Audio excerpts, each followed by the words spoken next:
आप चले जाएं एटीसी कोर्ट के अंदर, तो कोर्ट नंबर 1, 2, 3 के अंदर रोज़ाना आपको सैकड़ों लोग निकलते हुए बाहर नजर आएंगे जो अभी तक पेशियां भुगत रहे हैं। आप पूछें कि ये पर्चे किसने करवाए थे और किसके कहने पे हुए थे, और इसके ऊपर जितने भी हमारे एंकर हैं उनका मुनाफिकाना रवैया बशमूल औरिया मकबूल साहब के।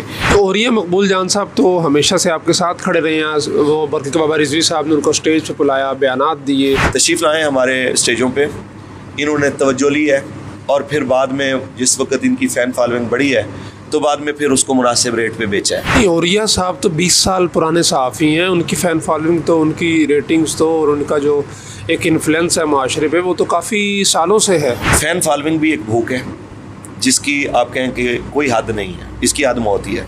आप जैसे लोग, दीन के हुलिये में बैठने वाले लोग, आप एक ऐसे बंदे के साथ खड़े हैं जिसने हमारे साथ जो किया है वो आपसे ढका छुपा नहीं है। अस्सलाम वालेकुम नाज़रीन, मैं हूँ मारखान यासर, आप देख रहे हैं फोकस मीडिया। मैं तहरीक लब्बैक पाकिस्तान के मरकज़ी सेक्रेटरीट के अंदर मौजूद हूँ और मेरे साथ तशरीफ़ फरमा है मरकज़ी शूरा के रुकन अल्लामा फ़ारूकुल हसन क़ादरी साहब। बड़ी नवाजिश है इनकी कि हमेशा शफ़क़त से, मोहब्बत से नवाजते हैं मुझे।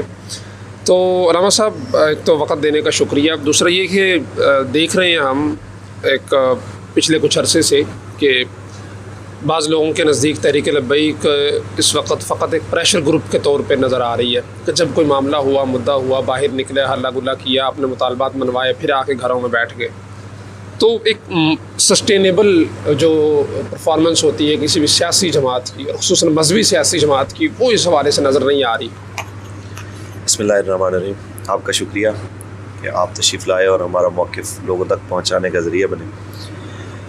बात इतनी सी है कि कोई भी मजहबी सियासी जमात पाकिस्तान की तारीख़ में इतनी मजहबी और सियासी अपनी क़ुव्वत का मुज़ाहरा और अपनी एक्टिविटीज़ शो नहीं कर सकी जितनी तहरीक लब्बैक ने की हैं। लेकिन बदनसीबी है और मुनाफिकत है पाकिस्तान के मेन स्ट्रीम मीडिया की कि वो इन चीज़ों को दिखाती नहीं है।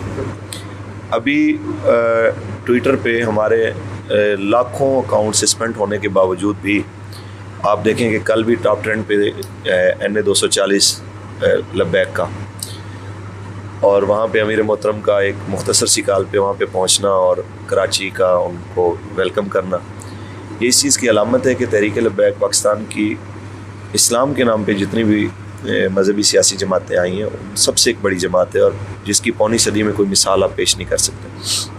हाँ, ये ज़रूर कह सकते हैं कि वो जियो की नज़र से और ARY की नज़र से पोशीदा है, इसलिए कि इस मामले में वो अंधे हैं कि इधर उनको कुछ नज़र नहीं आता। मिसाला नहीं है ना यहाँ। हाँ, मिसाला नहीं है, क्योंकि कौम की बेटियों के ये थरकते जिस्म दिखा सकते हैं, ये रसूलुल्लाह के दीन के गलबे के लिए कोई आवाज़ कौम तक नहीं पहुँचा सकते। तो ये आप कह सकते हैं कि ये इलेक्ट्रॉनिक मीडिया की कमीनगी है। बाकी दुनिया तो सारी जानती है कि ये नारा तो घर घर पहुँच चुका है कि आया आया दीन आया। अच्छा, इलेक्शन सर पे आ चुके हैं बाज़ लोगों के नज़दीक। इसी साल नवंबर दिसंबर में इलेक्शन का ऐलान जो है वो होने जा रहा है, और बाज़ के नज़दीक अगर टाइम पूरा भी हो 5 साल का तो अगला साल तो इलेक्शन का है ही। तो आप मरकज़ी शूरा के रुकन हैं, सेंट्रल कमेटी के सारे निज़ाम को देख रहे हैं, तो तहरीक लब्बैक की आइंदा इलेक्शन के हवाले से क्या स्ट्रेटजी या कहाँ कहाँ से उम्मीद? वजह से अभी लब्बैक के जो बल्दियाती इंतखाब हुए बलूचिस्तान के, उसके अंदर भी लब्बैक के भारी तादाद में कैंडिडेट्स थे और कुछ जीते भी, लेकिन सूबाई और कौमी इलेक्शनों के हवाले से क्या देखने को मिलेगा? इंशाअल्लाह आप देखेंगे कि हैरान कुन नताइज होंगे, क्योंकि जितना ये हमें दबाने की कोशिश कर रहे हैं उतना ही हम इनके मद्दे मुकाबिल अपनी क़ुव्वत को जो है वो मजबूत करने की कोशिश कर रहे हैं। और हमारा भरोसा अपने रब पे है और वो यकीनी तौर पे बड़ा गयूर है अपने दीन की, वो हमसे ज़्यादा गैरत रखता है, तो हमें उस पर बड़ा मान है इंशाअल्लाह कि आने वाले वक्त में तहरीक लब्बैक बहुत बड़ा सरप्राइज़ देगी इंशाअल्लाह। अच्छा, देखा जाए तो एक नौज़ायदा जमात ही है, 4, 5, 7 साल सियासी सेटअप में इसको हुए हैं, तो किसी के साथ कोई सीट एडजस्टमेंट, इत्तेहाद, कोई ऐसी वैसी बातें चल रही हैं? देखिए जी, सरे दस्त तो ऐसी कोई बात नहीं। जो ख़ास तौर पे पाकिस्तान की बड़ी जमातें हैं उनके बारे में सरे दस्त जो बातें हुई हैं उसमें अक्सरियत का नुक्ता नज़र ये है कि हमने लोगों को बताया है और अब जो महसूस किया है दिली तौर पे कि ये बुरे लोग हैं, इन लोगों ने कौम के साथ अच्छा नहीं किया यानी ये अगयार के मकासद को पूरा करने के लिए इक़्तिदार में आते हैं या अपने ज़ाती मकासद के लिए आते हैं, ये कौम के लिए कुछ भी नहीं सोचते। मसलन आप नून लीग का आप देख लें कि उनका इक़्तिदार का दौर आता है तो पाकिस्तान में कुलभूषण यादव बचा रहता है और मुमताज़ हुसैन कादरी फांसी पे चढ़ जाते हैं। ये जब आते हैं तो मसाजिद के 3-3 अतराफ़ से स्पीकर भी उतर जाते हैं। ये जब आते हैं तो महंगाई, ये तो पहलों की बात हो रही है। उसके बाद आते हैं जी खान साहब, वो रियासत मदीना का नाम लेके आते हैं। वो जब आते हैं तो फिर वही होता है कि आसिया मौलाना रिहा हो जाती है और उसके ख़िलाफ़, उसकी रिहाई के ख़िलाफ़ आवाज़ उठाने वाले जो हैं वो हज़ारों लोग जेलों में चले जाते हैं। हमारे क़िबला अमीरुल मुजाहिदीन वो इस हालत में, आपको पता है कि 6 माह से ज़्यादा की असीरी, गर्मी और सर्दियाँ दोनों हालात वो असीरी में गुजारते हैं। फिर रियासत मदीना के नाम लेकर इन्होंने जो हमारे साथ किया, फिर आज भी मैं इंटरव्यू सुन रहा था इमरान खान साहब का कि यार इतने बड़े मुनाफिक आदमी कि उनसे किसी ने पूछा कि क्या जब आप इक़्तिदार में आएंगे, पुराना एक इंटरव्यू था, उसमें वो कह रहे थे कि अगर आपको सीट एडजस्टमेंट की ज़रूरत पड़ी तो काफ लीग और MKM से आप इत्तेहाद करेंगे। तो उन्होंने कहा कि अगर मैं ऐसा इत्तेहाद करूं तो मुझसे बड़ा मुनाफिक कौन है। तो वो तो अपने बकौल ख़ुद मुनाफिक आज़म है। अभी आज का गालिबन उनका इंटरव्यू था या प्रेस कोई कॉन्फ्रेंस में बयान कर रहे थे जिसमें वो कह रहे थे कि जनाब इन्होंने हमारे लिए रुकावटें खड़ी की, 2 दफ़ा फजल रहमान साहब आए, बिलावल साहब आए, फ़लाँ आए, तो मैंने तो किसी के लिए रास्ते नहीं रोके। तो उसके चेहरे के ऊपर आप अगर गौर करें तो उसके अल्फाज साथ नहीं दे रहे होते, क्योंकि वहाँ पे सारे लोग पेड़ बैठे होते हैं, नाम निहाद मीडिया है जो रुपए लेके पैसे लेके जिनका मिजाज और सवालात भी बदल जाते हैं। किसी ने उससे नहीं पूछा कि जनाब उनके लिए तो चलो आप, क्योंकि वो आप जैसे ही थे, आपने रास्ता नहीं रोका, तो लब्बैक के लिए खंदकें किसने खोदी थी? आप कहते हैं कि मेरे ऊपर 8 पर्चे जो हैं वो जनाब हो गए। 97 FIR साहबजादा साद हुसैन रज़वी के ऊपर किसने करवाई थी? अच्छा, साद रज़वी पे 97 FIR जो थी वो किसने कराई थी? इसी तरह मेरे ऊपर 16 से ज़्यादा FIR है। बाकी कोई रुकन शुरा ऐसा नहीं है जिसके ऊपर FIR ना हो, कोई एक्टिव कारकुन नहीं है। तकरीबन पंजाब के अंदर 1200 से ज़्यादा FIR मौजूद थी। तो वो किसने कराई थी? अभी तक आप चले जाएं ATC कोर्ट के अंदर तो कोर्ट नंबर 1, 2, 3 के अंदर रोज़ाना आपको सैकड़ों लोग निकलते हुए बाहर नज़र आएंगे जो अभी तक पेशियाँ भुगत रहे हैं। आप पूछें कि ये पर्चे किसने करवाए थे और किसके कहने पे हुए थे? आज अगर आपको लगता है कि चीफ मिनिस्टर और फलां जालिम है, तो आपने जो बीज बोया है वही आपने काटा है। और इसके ऊपर जितने भी हमारे एंकर हैं उनका मुनाफिकाना रवैया बशमूल और या मकबूल साहब के उनको पता नहीं ये चीज़ें फिर क्यों भूल जाती हैं और फिर वो एक जालिम की हिमायत में आके खड़े हो जाते हैं और फिर उसको उसका जुल्म भी याद नहीं दिलाते और उस पर वो शर्मिंदा भी नहीं होते। ये एक तकलीफ दे नहीं। और ये मकबूल जान साहब तो हमेशा से आपके साथ खड़े रहे हैं। वो बरकत बाबा रिजवी साहब ने उनको स्टेज पर बुलाया, बयानात दिए और वो हिमायत करते रहे आप, लेकिन आप कह रहे हैं कि वो, मैं बदनसीबी से ये उनका बहुत बड़ा फॉलोअर रहा हूँ, मैं इस पर शर्मिंदा हूँ। मेरी तहरीक के ख़ास तौर पे मेरे शूरा के बहुत सारे साथी थे जो शुरू से हज़रत के औरिया मकबूल साहब के हमारे स्टेजों पे आने के मुखालिफ थे। उन्होंने कहा कि ये पंजाबी में कहते हैं किसी गड़े का ढक्कन नहीं है। तो मैं उस वक़्त कहता था कि नहीं जी, आप ना मेहरबानी करें कि इनको आने दें। इन्होंने क्या किया है कि इन्होंने तशरीफ़ लाए हमारे स्टेजों पर, इन्होंने तवज्जो ली है और फिर बाद में जिस वक्त इनकी फ़ैन फॉलोइंग बढ़ी है तो बाद में फिर उसको मुनासिब रेट पे बेचा है। नहीं, औरिया साहब तो 20 साल पुराने सहाफ़ी हैं, उनकी फ़ैन फॉलोइंग तो, उनकी रेटिंग्स तो और उनका जो एक इन्फ्लुएंस है माशरे पे वो तो काफ़ी सालों से है। हमारा एक सवाल है ये उनसे, लेकिन ये आपके सवाल का मैं पहले जवाब देता हूँ कि जो आपने कहा कि वो 20 साल पुराने सहाफ़ी, कुछ चीज़ें ऐसी होती हैं कि जिनकी भूख कभी नहीं मिटती। इल्म की भूख, पैसे की भूख, इक़्तिदार और शोहरत, ये वो चीज़ें हैं जिसको जितना मर्ज़ी मिल जाए तो इसकी तलब जो है वो ख़त्म नहीं होती। तो फ़ैन फॉलोइंग भी एक भूख है जिसकी आप कहें कि कोई हद नहीं है, इसकी हद मौत ही है। अगली बात यह है कि मेरा उनसे जो इख्तलाफ है वो इस बुनियाद पे है कि खुदा के बंदे ये साबिर शाकिर जैसा बंदा करे या इमरान रियाज जैसा बंदा करे या कोई ऐसे लिफाफे सहाफ़ी करें कि जो जिनका दीन से कोई ताल्लुक़ नहीं, जिनको पता ही नहीं दीन क्या है। आप जैसे लोग, दीन के हुलिये में बैठने वाले लोग, रसूलुल्लाह सल्लल्लाहु अलैहि वसल्लम की अहादीस का हवाला देने वाले लोग, कुरान की आयत के हवाले देने वाले लोग, आप एक ऐसे बंदे के साथ खड़े हैं जिसने हमारे साथ जो किया है वो आपसे ढका छुपा नहीं है। और आज तक वो उस पर शर्मिंदा भी नहीं है। और अब आपने देखा है कि वो आसिया मलोना को रिहा करने से पहले ही वो इंटरव्यू में कह चुका था कि आसिया कुछ हफ्तों में आपके पास होगी। ये मैं झूठ नहीं बोल रहा, ये आपने इंटरव्यू सुना होगा। उसने पूछा कि हम उम्मीद रखें कि कितने अरसे में, तो उसने कहा जी ये बस कुछ हफ्तों की बात है, मैं ये आपको बता नहीं सकता। तो ये कहना कि ये औरिया साहब का मैं इंटरव्यू सुन रहा नहीं, औरिया साहब तो कहते हैं कि मैं सिर्फ इसलिए उसके साथ हूँ कि वो अमेरिका के खिलाफ खड़ा है। मैं उसी तरफ आ रहा हूँ जी।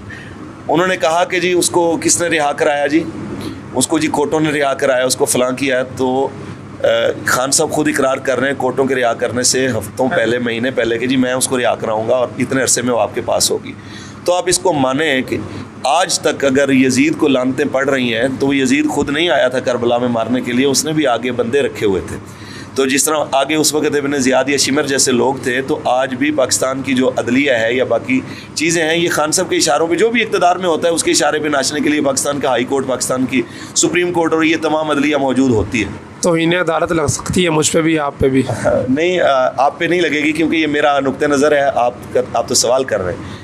मैं तो पाकिस्तान की अदलिया को, ख़ास तौर पे पाकिस्तान की सुप्रीम कोर्ट को, मेरा ये एतराज़ उस पर बनता है कि ये इनके ख़ास तौर पे एक साल के अंदर जो फ़ैसले हुए हैं वो इंतहाई मुनाफिकाना और जानिबदाराना हुए हैं कि यार शीरी मज़ारी के गिरफ़्तारी पे आधी रात को कोर्ट खुल जाए और लब्बैक वाले जो है वो आपको पुकारते रहें और हमारी लाशों के ढेर लगे हुए हों, मस्जिद रहमतुल आलमीन लहू लहू हो। मेरा आज भी वो इंटरव्यू आपको मैंने वॉइस मैसेज भेजा था, और ये आपका मैं एहसानमंद हूँ कि आपने उस वक़्त जब हमारी कहीं आवाज़ नहीं जा रही थी तो आप उन चंद लोगों में थे जो हमारी आवाज़ लोगों तक पहुँचा रहे थे, कि मैंने कहा था कि चीफ जस्टिस साहब अब सुमोटो लीजिए, और भी इदारों को हमने मुतवज्जे किया था।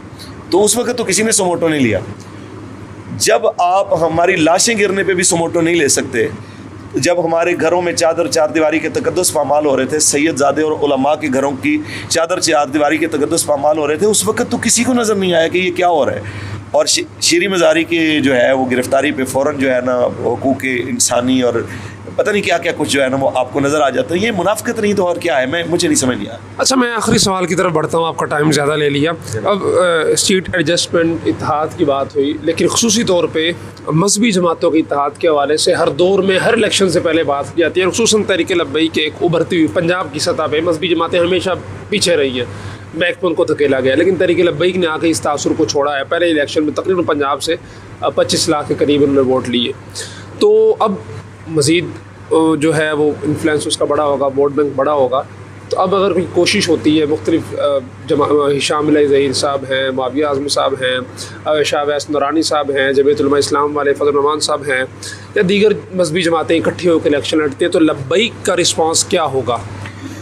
देखिए, इस हवाले से अगर वो आके अपना प्रपोज़ल रखते हैं तो बिल्कुल बात हो सकती है। इस हवाले से किसी के लिए दरवाज़े बंद नहीं है, लेकिन पहली चीज़ यह है कि हमारे पास आने से पहले जो भी आए उसको कम से कम हमारे बयानिए का बोझ उठाने का हौसला होना चाहिए कि वो हमारा बयानिए का बोझ भी उठा सकता है कि नहीं।